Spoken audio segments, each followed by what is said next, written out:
onpessive is going to change the hearts and minds of those who have been doubting onpessive. Picture this scene when onpessive reopens to the world.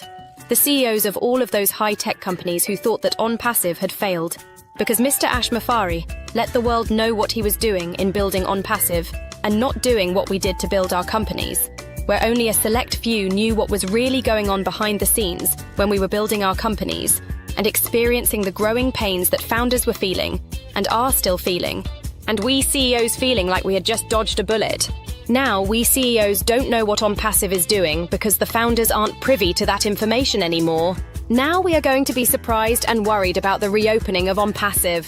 The last statement about onpessive was that Ashmafara was 3,000% sure that onpessive has survived and is opening soon, to us CEOs' dismay. Now we have to deal with the presence of onpessive in our elevated space. Who said that onpessive was too good to be true? Not the CEOs of other companies. We know the successful track record of Ashmafara, and we were hoping that no one would be paying attention and believe the naysayers who didn't know about what they were talking. Those people will be devastated when onpessive opens for business very soon. These are the same types of unbelievers who said that Amazon would be no more than an online bookseller. For those who thought like that, how did it turn out? They missed out on becoming a significant part of this Amazon giant.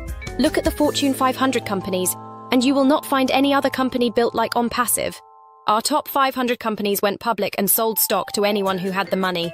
And now there are too many cooks in the kitchen. The owners of those companies lost control of their own companies. We CEOs can be replaced by the board of directors of those companies if we didn't perform and get the most profit for those companies. Onpessive is going to cause more heartaches for the many who say that no way is onpessive is going to work. We CEOs were happy to see that the founder's position closed in June 2022. We said, man, what a relief.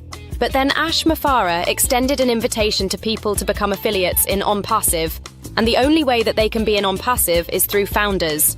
Talking about an explosion of growth that will happen when onpessive reopens to the whole world. We CEOs have a lot of sleepless nights ahead of us, thanks to Ashmafara and his new technology team and faithful founders who have his back. The onpessive story is just beginning.